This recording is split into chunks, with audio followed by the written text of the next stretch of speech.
My name is Hannah, and at 32 years old, I never expected to be a single mom working 2 jobs just to keep my daughters fed and housed. Every Christmas, our family gatherings left me feeling inadequate, but this year was supposed to be different. We all agreed on no gifts because of my tight finances. At least, that's what I thought until I watched my brother's kids unwrap brand new iPhones while my mom smiled. The looks on my daughters' faces broke something inside me. Before I continue with this story, let me know where you're watching from in the comments. If you've ever dealt with family favoritism, hit that subscribe button to join our conversation. Growing up in a middle-class suburb outside of Portland, Oregon, my childhood seemed normal enough on the surface. Our family of 4 lived in a modest colonial with a well-kept yard where neighborhood kids gathered on summer evenings. But beneath the perfect exterior, the dynamics in our home always tilted in my brother Nathan's favor. Nathan, now 36, was the golden child from day one. 4 years older than me, he excelled at everything he touched: sports, academics. Even making friends seemed effortless for him. Now he's a successful investment banker with a corner office overlooking downtown Portland. The kind of success story parents brag about at neighborhood barbecues. His wife, Olivia, fits perfectly into the picture. A former cheerleader turned marketing executive, she somehow maintains a perfect blowout while volunteering at school functions. Their twin boys, Ethan and Owen, just turned 9 last month and are miniature versions of their father, confident, athletic, and accustomed to getting whatever they want. Then there's me, the family afterthought. My parents never said it outright, but their actions spoke volumes. When Nathan got a car for his 16th birthday, I received driving lessons. When he graduated college, they threw a massive party. For my graduation, we had a family dinner where they spent most of the time asking Nathan about his new job. I tried not to let it bother me. I built my own life, married Daniel right after college, and had our daughters, Sophie, who's now 8, and Ava, who just turned 6. For a while, things were good. Daniel worked in software sales while I established myself as a graphic designer. We bought a small house, took modest vacations, and created the life I'd always wanted. Then, 3 years ago, everything collapsed when Daniel announced he'd fallen in love with his 24-year-old secretary. Within 6 months, I was divorced, struggling to make mortgage payments and watching my carefully constructed life crumble. I sold our house, moved the girls into a 2-bedroom apartment, and took an administrative assistant position during the day while freelancing as a graphic designer at night. The divorce settlement helped some, but Daniel frequently forgot child support payments, citing cash flow problems, despite his new girlfriend's Instagram showing their trips to Cancun and Napa Valley. Through all of this, my parents remained distantly sympathetic, but ultimately dismissive. Mom would say things like, "Well, you should have seen the signs," or "Maybe if you'd made more effort with your appearance." Dad mostly stayed quiet, but nodded along. Nathan, of course, had plenty of unsolicited financial advice. Never acknowledging his career success came partly from connections our parents had provided. Every family gathering became an exercise in humiliation. Last Christmas was particularly painful. Nathan's boys received gaming systems, designer clothes, and sports equipment that probably cost more than 3 months of my rent. My girls received clearance rack sweaters and coloring books. I watched Sophie's face fall as she politely thanked my mom for a gift that was so clearly an afterthought. This year I couldn't face it again. At Thanksgiving dinner, when talk turned to Christmas plans, I took a deep breath and admitted I couldn't afford much for gifts this year. The silence that followed was deafening until Mom said, "Well, maybe we should just focus on family time this year. No gifts at all, just being together." Everyone nodded in agreement. Dad said it was a great idea to get back to the true meaning of the holiday.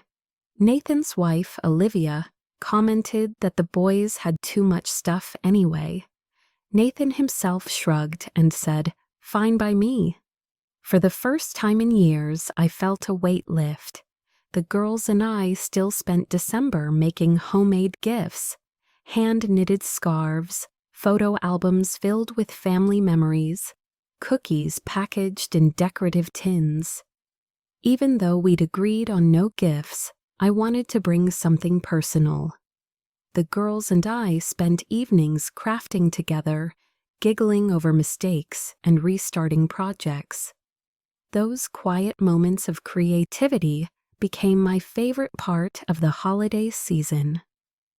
Little did I know that the agreement that brought me so much relief would become the source of the deepest betrayal I'd ever experienced from my family. Christmas morning dawned bright and cold, with sunlight reflecting off fresh snow.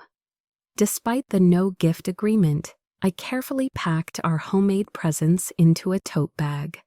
Sophie had knitted a scarf for her grandmother in varying shades of blue, her stitches uneven but made with such concentration. Ava had created watercolor paintings for everyone, her little face serious as she labeled each one with carefully printed names. "Do you think Grandma will like my scarf?" Sophie asked, her hands fidgeting with her coat zipper. "She'll love it, sweetheart," I assured her, pushing down the tiny voice of doubt. My mother had never been particularly appreciative of handmade items, preferring store-bought quality, but surely she would recognize the love in these gifts. Ava twirled in her holiday dress, a thrift store find I'd altered to fit her perfectly. "Will Ethan and Owen want to play with me this time? Last year they said my games were for babies." I smoothed her hair. "They're a bit older, honey, but I'm sure everyone will find something fun to do together." The drive to my parents' house took 30 minutes, crossing from our modest neighborhood in Beaverton into the increasingly affluent suburbs of Lake Oswego, where large homes sat back from the road behind professional landscaping.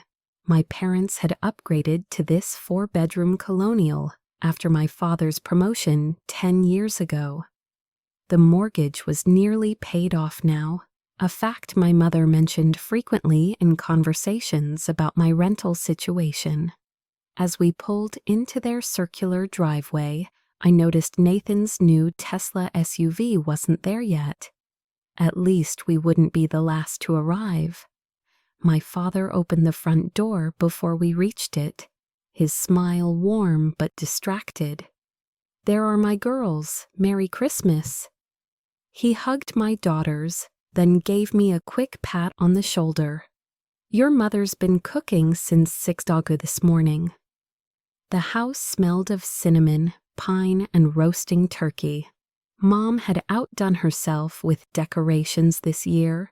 A 10-foot tree glittered in the bay window, professionally decorated in silver and blue. Garlands draped every doorway, and holiday music played softly from hidden speakers. Hannah, Mom emerged from the kitchen wearing a festive apron over a cashmere sweater, her makeup perfect despite hours of cooking. She bent to hug the girls, careful not to wrinkle her outfit. "Don't you look nice considering?" The backhanded compliment stung, but I smiled anyway. "Merry Christmas, Mom. Can I help with anything?" "Oh no, everything's under control. I've been planning this meal for weeks." She gestured vaguely toward the living room. You can put your things anywhere. That's when I noticed it. Despite our agreement, the area under the Christmas tree was piled high with wrapped presents. Large boxes in shiny paper with elaborate bows filled the space, each tagged with names in my mother's elegant handwriting. My stomach tightened as I moved closer, scanning the labels. For Ethan, love Grandma and Grandpa, to Owen, Merry Christmas. Box after box was labeled for my nephews, with a smaller selection for Nathan and Olivia. I searched but found only 2 small packages with my daughter's names. Mom, I called, my voice carefully neutral. I thought we agreed on no gifts this year. She appeared in the doorway, wiping her hands on a towel. Oh, well, you know how it is. The boys had such specific requests, and they've been so good this year. Don't worry, we got a little something for your girls, too. Before I could respond, the front door burst open, and Nathan's family arrived in a flurry of expensive coats and loud greetings. The twins rushed past me without acknowledgement, making a beeline for the presents under the tree. Look how many we got, Ethan exclaimed, dropping to his knees to examine the tags. Boys, not yet, Olivia called half-heartedly, handing her designer coat to my father while air-kissing my mother's cheeks. Everything smells amazing, Susan. Nathan followed, carrying nothing but a bottle of wine. Merry Christmas, everyone. He clapped Dad on the shoulder and gave Mom a proper hug before turning to me with a practiced smile. Hey sis, girls doing okay? My daughters had shrunk against my sides, watching their cousins with a mixture of longing and apprehension. I nudged them forward. Say hello to your Uncle Nathan, girls. They mumbled greetings while Nathan barely glanced at them, already moving toward the kitchen to pour himself a drink. I watched my parents fawn over the twins, exclaiming over how much they'd grown and how handsome they looked in their matching Christmas sweaters.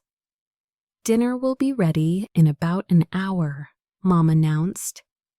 Hannah, would you mind setting the table? Of course, I'd be given the one task that would keep me separated from the main conversation. I'd offered to help cook multiple times in the weeks leading up to Christmas, but Mom had insisted she wanted to handle the meal herself. Now I was relegated to arranging silverware while everyone else enjoyed pre-dinner drinks and conversation. Sophie followed me into the dining room. Can I help, Mom? Sure, sweetie. I handed her napkins to fold, grateful for her company. Through the doorway, I could see Mom showing off a photo album to Olivia, pictures of Nathan as a child opening Christmas presents. He always knew exactly what he wanted, she was saying proudly. So decisive, even at 5 years old. Dad and Nathan stood by the fireplace, deep in conversation about investment opportunities and market trends. The twins had discovered a tablet in their initial gift pile and were already absorbed in some game, ignoring everyone else. Ava wandered into the dining room, her face downcast. Ethan said my dress looks like it's from the garbage store. I knelt down to her level.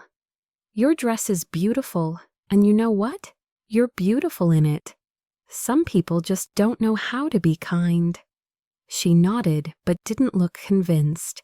I finished setting the table with a growing sense of dread. This was supposed to be different from last year. We had an agreement, but already I could see the pattern repeating. My children on the outside, watching others receive the warmth and generosity that was always just out of their reach. Dinner passed in a blur of forced pleasantries and subtle digs. Mom repeatedly mentioned how challenging it must be for me in my situation while praising Nathan's recent promotion. Dad asked about my administrative job exactly once before, turning the conversation back to Nathan's investment portfolio.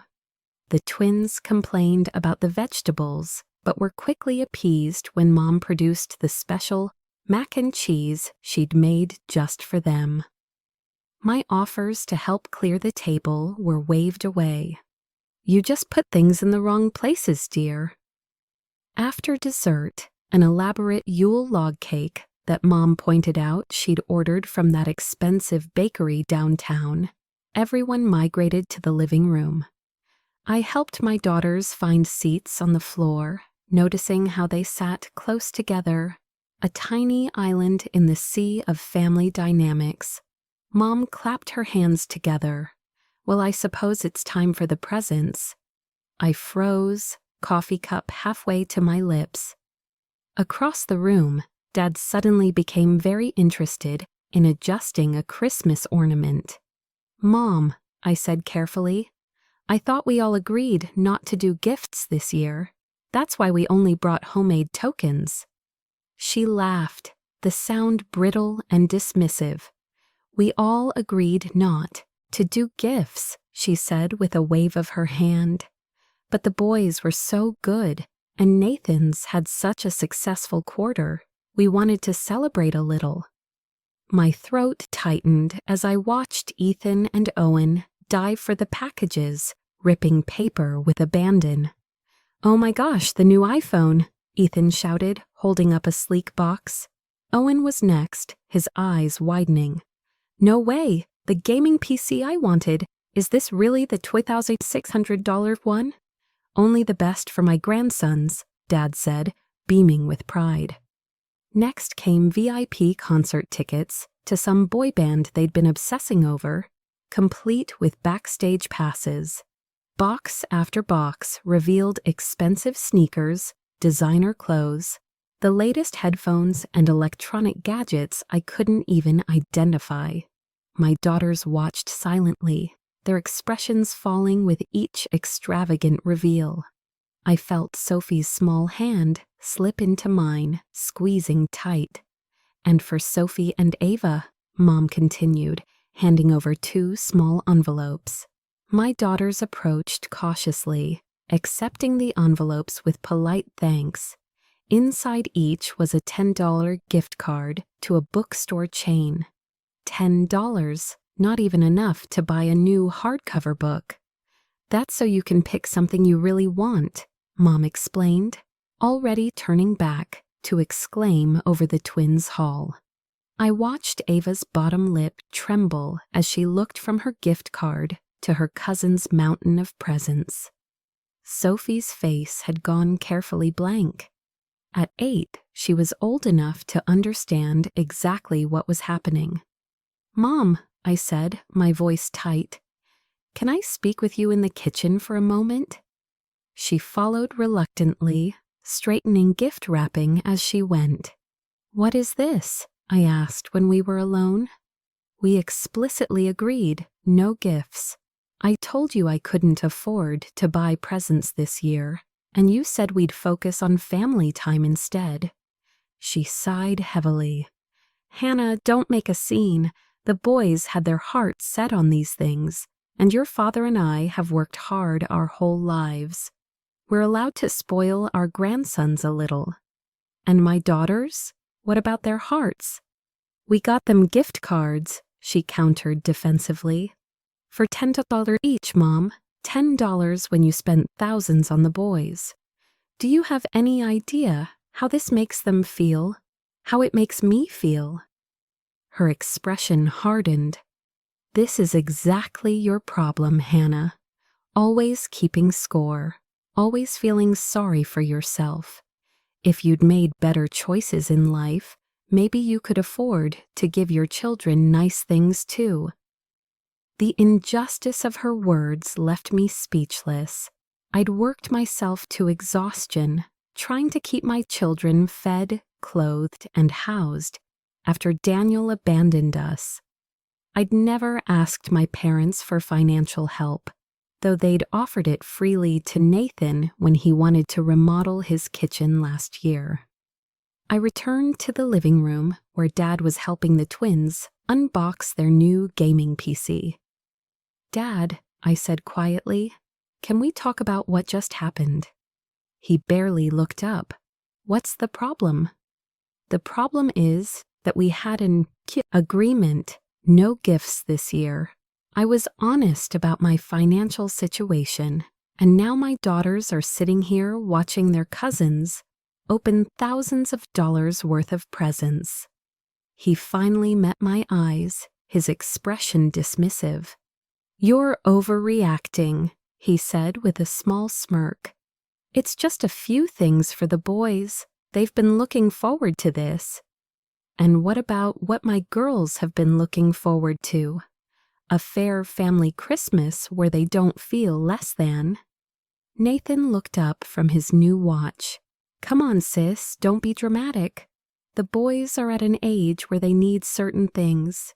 Your girls are young. They don't even know what they're missing." I looked at my daughters. Sophie was showing Ava how to fold her gift card into an origami bird, trying to distract her from the twins' excited shouts. They knew exactly what they were missing, not just the material items, but the love and consideration those items represented. "We brought homemade gifts," I said quietly. "The girls worked for weeks on them." "Oh, how sweet," Olivia cooed, without looking up from her new earrings. "Homemade gifts are so quaint." I watched my mother place our carefully crafted presents on a side table without opening them. The message couldn't have been clearer. Our offerings weren't valued here. For years, I'd swallowed my hurt at these gatherings. I'd made excuses for my parents' favoritism and accepted my place as the family disappointment. But seeing the same pattern extend to my daughters, watching them learn that their worth was somehow less than their cousins, something inside me finally broke. I smiled tightly. "Girls, why don't you get your coats? I think it's time we headed home." "But you just got here a few hours ago," Mom protested without much conviction. "I have some work to catch up on," I lied smoothly. "Thank you for dinner." As we gathered our things, no one made much effort to convince us to stay. Dad gave the girls a distracted hug while examining the specs on the gaming PC box. Mom asked if I could take some leftovers, since I know money is tight. Nathan barely looked up from showing his wife features on his new watch. In the car, Ava's small voice broke the silence. "Why did Ethan and Owen get so many presents when we only got gift cards?" I gripped the steering wheel tighter. "Sometimes adults make mistakes, honey." "Is it because we're not as special as them?" Sophie asked, the question piercing my heart. "No, absolutely not," I said firmly. "You two are the most special, wonderful girls in the world. This isn't about you at all. Sometimes grown-ups just don't understand what really matters." "Grandma said we'd get better presents if you had a better job," Ava said quietly. I nearly swerved off the road. "When did she say that?" "When I was helping her in the kitchen. She said, if Mommy worked harder like Uncle Nathan, we could have nice things too." My vision blurred with tears I refused to let fall. All these years of working 2 jobs, sacrificing sleep and any personal life to provide for my children, and my mother had the audacity to tell my 6-year-old that I wasn't working hard enough. That night, after tucking the girls into bed with extra stories and reassurances, I sat alone in my small living room. Christmas lights twinkled on our modest tree, surrounded by the few presents I'd been able to afford. Nothing extravagant, but chosen with care for each daughter's interests and needs. As I sipped my tea, I began to think about all the ways I continued to support the family that had just humiliated us, the family cell phone plan that I somehow ended up managing, and paying for years ago, which still included my parents and, inexplicably, Nathan's work line. The streaming services I'd set up and shared with everyone. The credit card I'd added my parents to as authorized users for emergencies that somehow now paid for their newspaper subscription and lawn service. I opened my laptop, a plan forming with each click. The bathroom light cast harsh shadows across my face as I splashed cold water over my flushed cheeks. I'd escaped to this small sanctuary after watching my daughter's expressions crumple at the blatant inequality unfolding in my parents' living room. The mirror reflected someone I barely recognized, a woman who had spent years accepting scraps of affection while watching others feast at the table of family love. How many times had I swallowed my hurt for the sake of keeping the peace? How many times had I made excuses for their behavior, telling myself that family meant accepting the bad with the good? My mind flashed through years of similar treatment. The time Nathan's family vacation to Europe was subsidized by my parents, while they couldn't afford to help when my car broke down. The lavish birthday parties for the twins, where my girls received generic cards with no gift.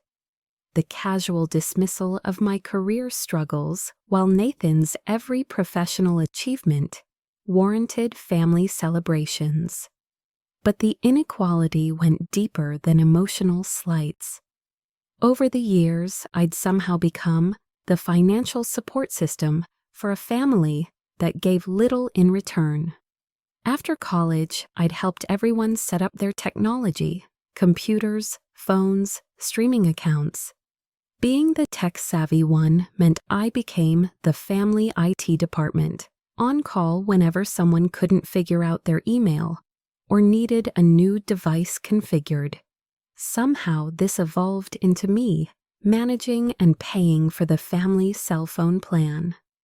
It's cheaper if we bundle, Mom had reasoned, but the payments always came from my account. When streaming services became popular, I'd set up the accounts and shared access with everyone. When my parents struggled to manage online payments, I'd added them to my credit card for occasional emergencies, which had morphed into regular charges for their newspaper, lawn service, and online shopping. I'd even helped Nathan set up all his accounts years ago, still maintaining admin access that he never bothered to change, a trust I'd never abused, despite the ease with which I could view his finances. All this while working 2 jobs, stretching every dollar, and lying awake at night, worrying about providing for my daughters. The realization hit me like a physical force. I wasn't just enabling their treatment of me, I was financially subsidizing it. My meager resources were being diverted to people who didn't value me or my children, people who had just demonstrated in the clearest possible terms that we were afterthoughts in their lives. Something shifted inside me. A lifetime of hurt crystallized into clarity and resolve. I straightened my shoulders, wiped away the last trace of tears, and made a decision. It was time to stop enabling the dysfunction, time to redirect my resources to the people who truly mattered, my daughters and myself. I returned to the living room with a calmness I didn't entirely feel. The chaos of unwrapping continued, with the twins arguing over who got to use the gaming PC first. No one had even noticed my absence. "Girls," I said quietly to my daughters, "let's start saying our goodbyes. We should head home soon." "But you just got here," Mom protested half-heartedly, not looking up from adjusting Ethan's new gaming headset. "I have some work to finish tonight," I lied smoothly. Dad frowned. "On Christmas? Can't you take one day off? The irony of his concern for my work-life balance today, of all days, almost made me laugh. Unfortunately not. Bills don't pay themselves. Nathan glanced up briefly. Still struggling with the budget, sis? I could recommend some financial planning resources. I smiled thinly. How generous of you. I'll manage, thanks. We gathered our coats amid distracted goodbyes. Mom pushed leftover containers into my hands with whispered instructions to return her good Tupperware next time. No one walked us to the door. The drive home was quiet, punctuated only by my daughter's occasional questions that broke my heart. Why do Grandma and Grandpa love Ethan and Owen more than us? Ava asked, her small voice catching. They don't love them more, sweetie, I said, though the lie tasted bitter. They just show love differently to different people. But why did they get iPhones and we got gift cards? Sophie pressed, always the more analytical one. I took a deep breath. Sometimes adults make choices that aren't fair or kind. It doesn't mean you deserve less. It just means they made a mistake. Are we poor, Mom? Ava asked bluntly. At a red light, I turned to look at my daughters in the back seat. Their faces, so like mine, watched me with trust and confusion. They deserved honesty. We have less money than Uncle Nathan's family, I acknowledged. But having less money doesn't make us less important or less worthy of respect. We have everything we need, and we have each other. That's what matters most. I didn't like how Grandma and Grandpa acted today, Sophie said quietly. It made my stomach hurt. Mine too, sweetheart. Mine too. At home, I tucked them into bed with extra stories and reassurances of how precious they were to me. After they fell asleep, I sat at my small desk, opened my laptop, and began, first, the family cell phone plan I'd been managing for years. 5 lines, mine, my daughter's shared kid-friendly phone, both my parents' and inexplicably Nathan's secondary work line. The monthly cost was nearly $200, money I desperately needed for my own family. With methodical precision, I navigated to the carrier website. A few clicks, and I had separated my lines from theirs. They would have 30 days to establish their own accounts before their service was discontinued. I drafted a brief, professional email explaining the change, citing my financial constraints. Next came the streaming services: Netflix, Hulu, Disney+, HBO Max, Amazon Prime, all set up on my accounts, all paid from my credit card, all used more by my extended family than by me and my daughters. One by one, I changed passwords and removed their profiles. The satisfaction of clicking Remove Profile for Nathan's kids was surprisingly intense. The joint Amazon Prime account required special attention. My parents had linked their payment methods, but consistently used my default card for purchases. I removed their access entirely, knowing they rarely shopped online without my assistance anyway. Then there was the credit card. 3 years ago, when my parents struggled to manage online payments, I'd added them as authorized users for occasional emergencies. Those emergencies had morphed into regular charges for their newspaper subscription, monthly lawn service, and various online shopping. I called the credit card company. I'd like to remove authorized users from my account, I told the representative. Certainly, Miss Carter. May I ask the reason for removal?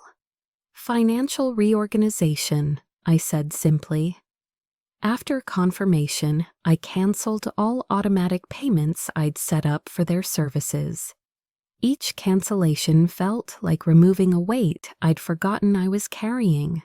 The digital services were next. cloud storage accounts where my family stored thousands of photos and documents, backup services for their computers, website subscriptions for news sites, and specialty services. For years, I'd been the tech-savvy one who set everything up and then continued paying when others lost interest or forgot passwords. I systematically changed access settings, downloaded my own content, and prepared transition plans. This wasn't about cutting them off abruptly. It was about establishing boundaries that should have existed long ago. As for the graphic design work I regularly did for family, creating Nathan's business presentations, designing my parents' holiday cards, updating my mother's social media profiles, I drafted a rate sheet with my standard professional fees, slightly discounted for family. No more would my professional skills be taken for granted. Finally, I set up an auto-response for any family requests. Thank you for your message. I'm currently focused on projects for paying clients. If this is regarding graphic design work, please see my attached rate sheet. With each click, each cancellation, each password change, I felt a curious mixture of guilt and liberation. The guilt came from years of conditioning to put others' needs first, to be the reliable one who sacrificed without complaint. The liberation came from finally acknowledging my own worth and my daughter's needs. At midnight, I sent the email I'd drafted, explaining my actions in calm, unemotional language. I detailed alternative services they could use, steps to establish their own accounts, and a clear statement that this decision was final. I ended with, I value our family relationship and look forward to building one based on mutual respect moving forward. After hitting send, I closed my laptop, made a cup of tea, and sat by the window watching snow begin to fall. For the first time in years, I felt truly at peace with a decision regarding my family. Whatever backlash came tomorrow, I was prepared to stand firm. Sleep came easily that night, deep and restful. When my alarm rang at 6 a.m., I silenced my phone without checking messages and focused on making a special breakfast for my daughters. Heart-shaped pancakes and hot chocolate. A small celebration of our new beginning. It wasn't until after they'd eaten and were getting dressed that I glanced at my phone. 22 missed calls. 15 from my mother, 5 from my father, and 2 from Nathan. Dozens of text messages ranging from confused to accusatory to threatening. Voicemails filled my inbox. The first few messages were questioning. Mom asking why Netflix wasn't working, Dad wondering about the newspaper delivery. These quickly escalated to demands for explanation, then to anger. What the hell, Hannah? Nathan's text read. The boys were in the middle of setting up their new gaming accounts when everything stopped working. Fix this now. My mother's voicemails grew increasingly hostile. I don't know what kind of game you're playing, but this is completely unacceptable. Call me back immediately. My father's single voicemail was brief but cutting. Your mother is very upset. I thought we raised you better than this. Rather than engaging immediately, I decided to give my daughters the morning they deserved. How about we go get breakfast at that pancake place you love? I suggested, the one with the funny-shaped pancakes. Ava's eyes widened. Really? But you always say it's too expensive. Today is special, I smiled, feeling a strange new freedom in my budget, without subsidizing my family's digital lifestyle. Over teddy bear-shaped pancakes drenched in syrup, we talked about their hopes for the coming year. Not once did I check my still buzzing phone.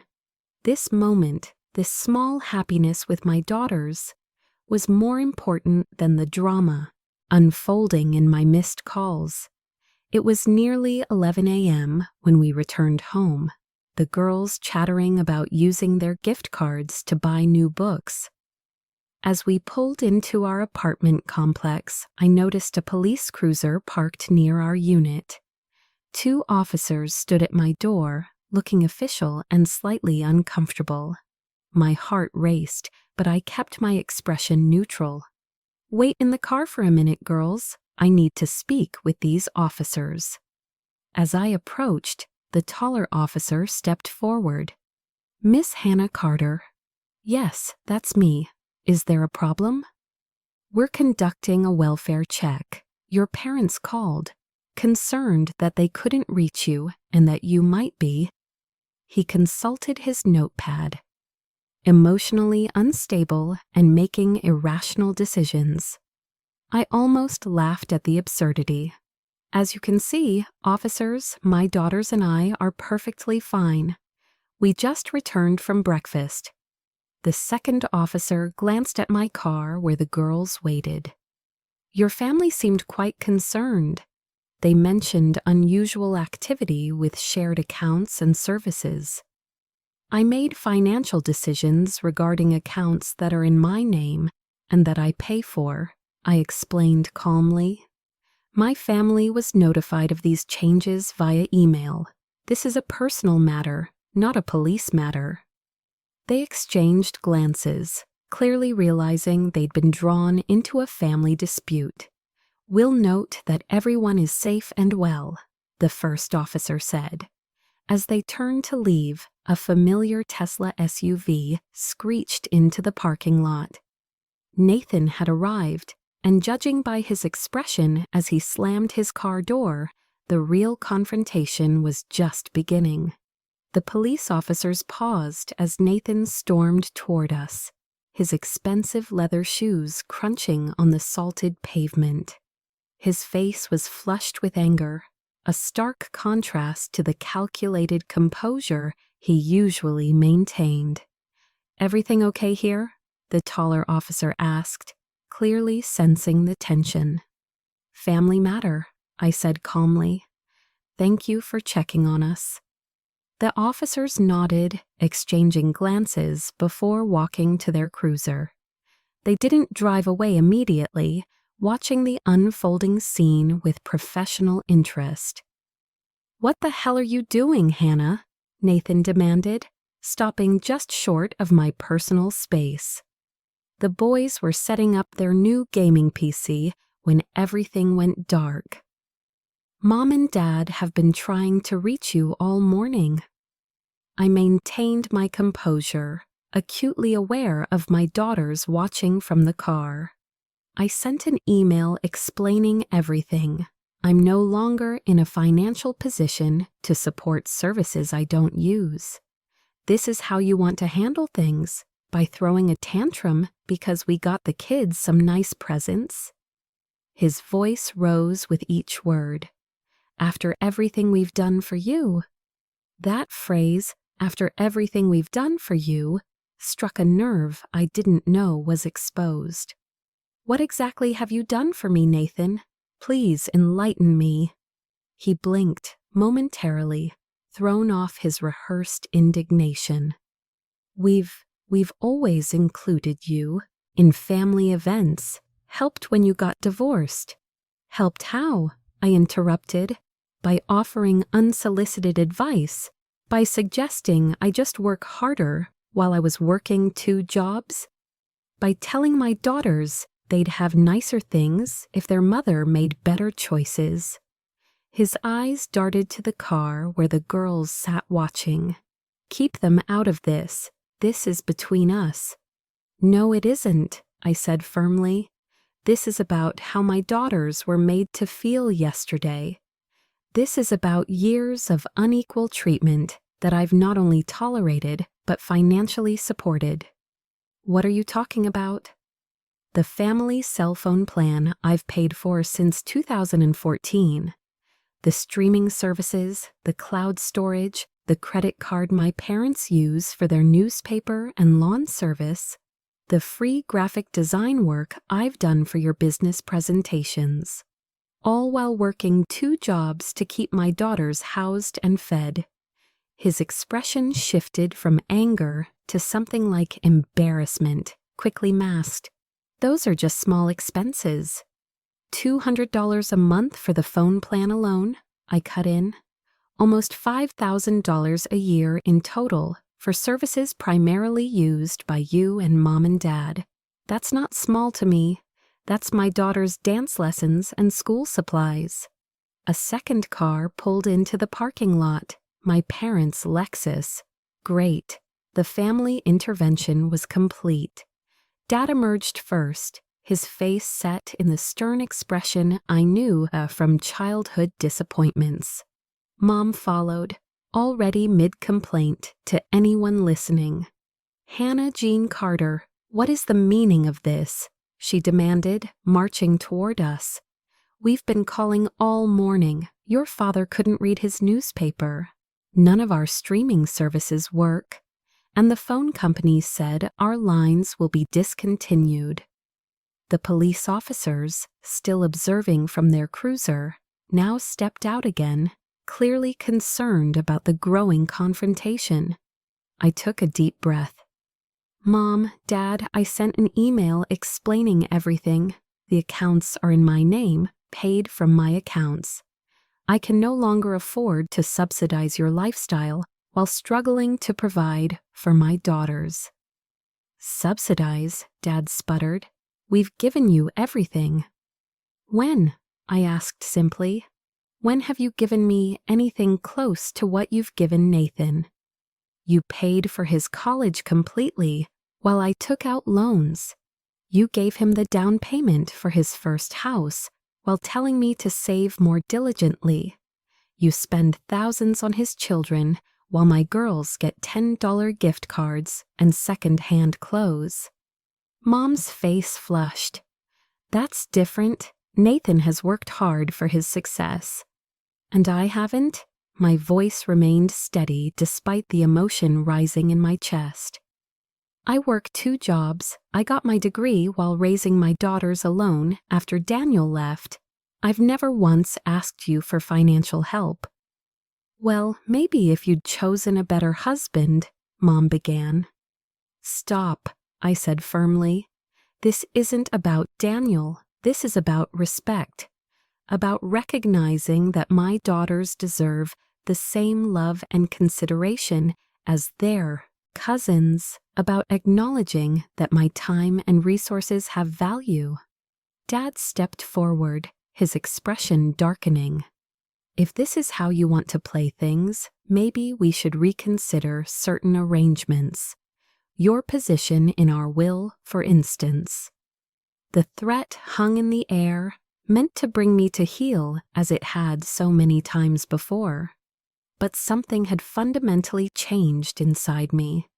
The fear of losing their approval, their hypothetical future support, no longer outweighed my daughter's immediate needs. "You're free to do whatever you want with your will," I replied calmly. "But you should know that treating it like a leash to control my behavior won't work anymore." Nathan made a dismissive sound. "This is ridiculous. Just turn everything back on, and we can forget this happened." "No," I said, the simplest and most difficult word I'd ever spoken to my family. "I can't afford it, and more importantly, I don't want to. These boundaries are long overdue."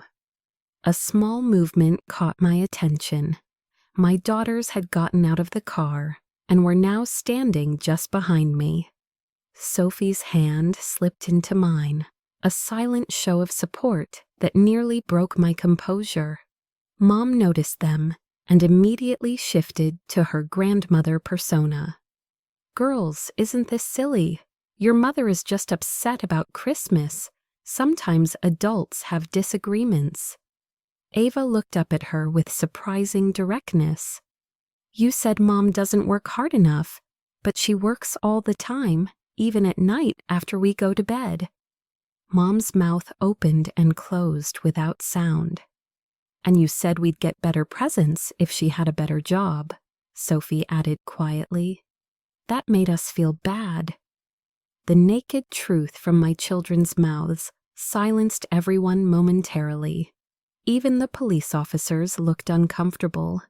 Dad recovered first. No one meant to hurt your feelings. We love you girls very much. Then why did Ethan and Owen get iPhones and we got gift cards? Ava asked, with the unfiltered curiosity of a 6-year-old. Nathan stepped in, clearly eager to end this public exposure. Look, Hannah, maybe we can work something out, split some of the costs. I sent an email with detailed instructions on how to set up your own accounts, I reminded him. And my responsibilities are to my daughters, not to ensuring your streaming services remain uninterrupted. Neighbors had begun to notice the commotion. An older woman from the apartment next to mine stood on her porch, watching with undisguised interest. A young couple walked their dog slowly past, pretending not to listen. This isn't the place for this discussion, Dad said, noticing the audience. Let's go inside and talk like adults.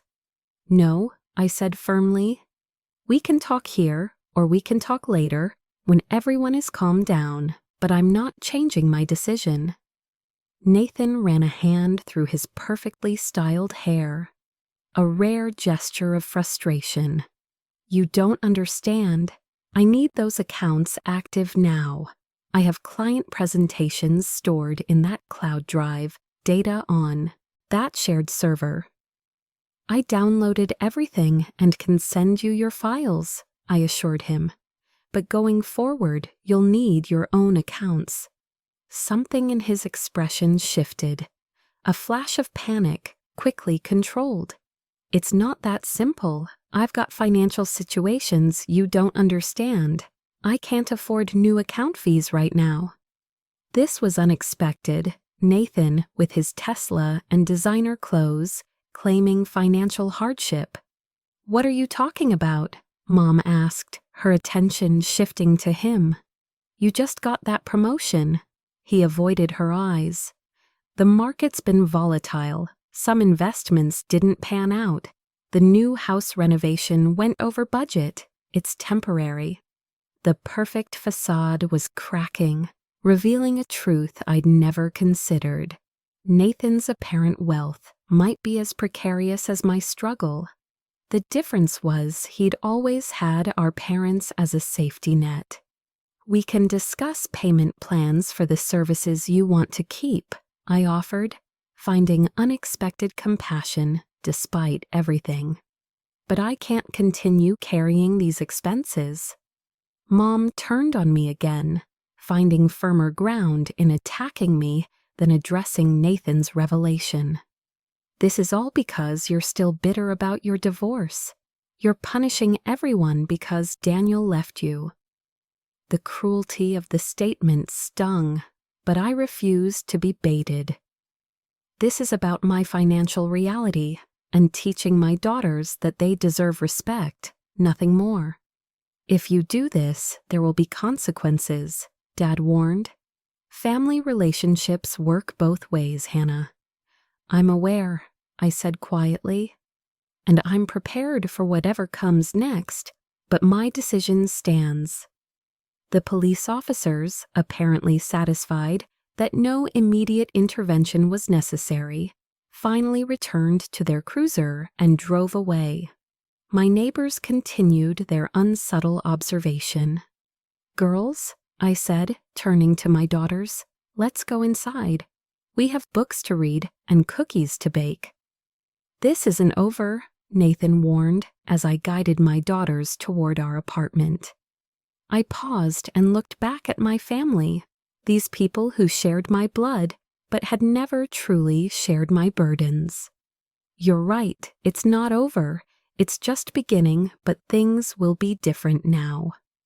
As I closed my apartment door behind us, I heard their voices rising in argument, blame shifting like quicksand between them. For the first time in my adult life, I wasn't part of that toxic cycle. I was on the other side, protecting what mattered most.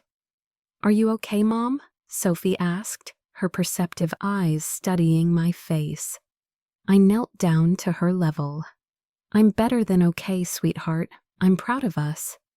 Ava wrapped her arms around my neck. "Does this mean Grandma and Grandpa are mad at us?" "They're upset right now," I said honestly. "But this isn't about you. Sometimes adults need to set boundaries to protect themselves and the people they love." "Like when you tell us not to let Ethan call us names?" Sophie asked. "Exactly like that," I smiled, amazed at her wisdom. Outside, engines started as my family retreated, at least for now. I knew the confrontation wasn't truly over. There would be more calls, more attempts at manipulation, more efforts to bring me back into the old patterns. But something fundamental had shifted inside me, a cornerstone of self-worth that couldn't be moved again. The hours after my family left were eerily quiet, as if the universe itself needed time to adjust to the seismic shift in our dynamics. I half expected my phone to explode with more calls and messages, but there was only silence, perhaps the most ominous response of all. That evening, as I tucked my daughters into bed, doubt began to creep in. Had I been too harsh, too impulsive? The weight of years of family conditioning pressed down, whispering that I'd overreacted, that family should forgive anything, that I should call and apologize. "Mom?" Sophie's voice cut through my thoughts. "Are you sad about Grandma and Grandpa?" I sat on the edge of her bed, choosing my words carefully. "I'm sad about the situation, honey. Sometimes doing the right thing doesn't feel good right away." Like when I had to tell Miss Peterson that Jenny was copying my test, even though she got mad at me, she asked. Exactly like that, I smiled, once again struck by her emotional intelligence. Standing up for what's right isn't always easy. After they fell asleep, I sat alone in my small living room, the Christmas tree lights casting colored shadows on the wall. The apartment felt different somehow, as if by reclaiming my boundaries, I'd also reclaimed this space as truly ours. A soft knock at the door startled me. Peering through the peephole, I was surprised to see Rachel, my neighbor from 2 doors down. We'd exchanged pleasantries over the years, but never really talked. "I'm sorry to bother you," she said when I opened the door. "But I wanted to check if you're okay. That looked like quite a situation earlier." "You saw that?" I felt a flash of embarrassment. "Hard not to," she admitted with a kind smile. "I was walking my dog. For what it's worth, I thought you handled it really well." She handed me a plate of homemade cookies. My grandmother always said sugar helps after family drama. I've had my share, believe me.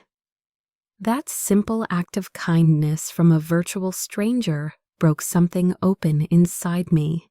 Before I knew it, I was inviting her in for tea, and we were talking as if we'd known each other for years.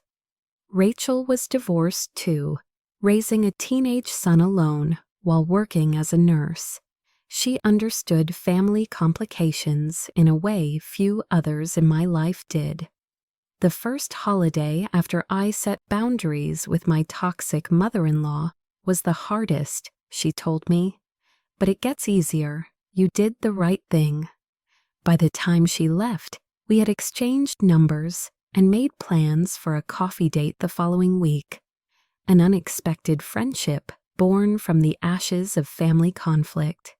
The next few days passed in a strange new rhythm. My phone remained largely silent. From family, though I received notification emails as they set up their own accounts for various services. I focused on giving my daughters a joyful remainder of their school break.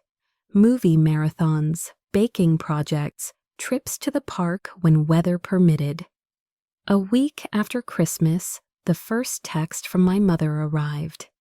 Your father had to pay $70 to restore his newspaper delivery. I hope you're satisfied. I didn't respond. Another day, another message. Nathan says he lost clients because of the cloud storage issue. Actions have consequences, Hannah. The old me would have crumbled under this guilt offensive. The new me recognized it for what it was: manipulation designed to pull me back into established patterns. Instead of engaging, I poured my energy into my daughters and myself. I updated my graphic design portfolio and reached out to potential clients. Without the drain of family financial obligations, I found I could reduce some of my administrative hours and take on more design work, which paid better and fulfilled me creatively. A month after the incident, as I'd come to think of it, my financial situation had noticeably improved. Not dramatically, I was still budgeting carefully, but the absence of those extra expenses meant I could enroll Sophie in the art class she'd been wanting to try and replace Ava's worn-out winter boots without stress.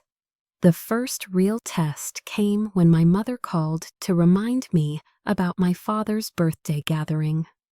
"We expect you to be there," she said, no preamble or pleasantries.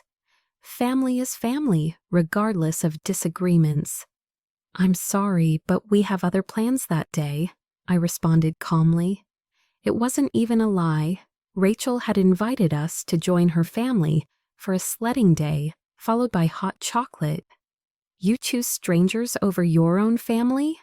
Mom's voice rose with indignation. "I'm choosing joy and peace for myself and my daughters," I corrected gently. "Send Dad my best wishes." Hanging up felt like shedding another layer of obligation. The guilt was still there, but increasingly overshadowed by a sense of liberation. 6 months passed. Spring bloomed, then melted into summer. Communication with my family remained minimal, but had evolved from accusatory to cautiously neutral. My father occasionally sent brief texts about practical matters.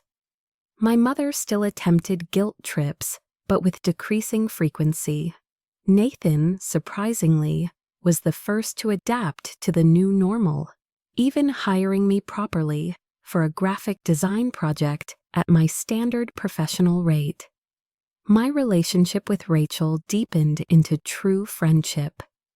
Through her, I met other single parents in our apartment complex, forming a small support network of people who understood the unique challenges we faced. We traded childcare, shared meals, and celebrated small victories together. It wasn't perfect, but it was genuine in a way my family relationships had never been. My graphic design business grew steadily. I was able to reduce my administrative hours further, which meant more time with my daughters and less exhaustion. The dark circles that had been permanent fixtures under my eyes began to fade. Then came the invitation, a family dinner at my parents' house. Not a holiday, not a birthday, just dinner. The message from my father was uncharacteristically humble. "Your mother and I would appreciate if you and the girls would join us for dinner this Sunday.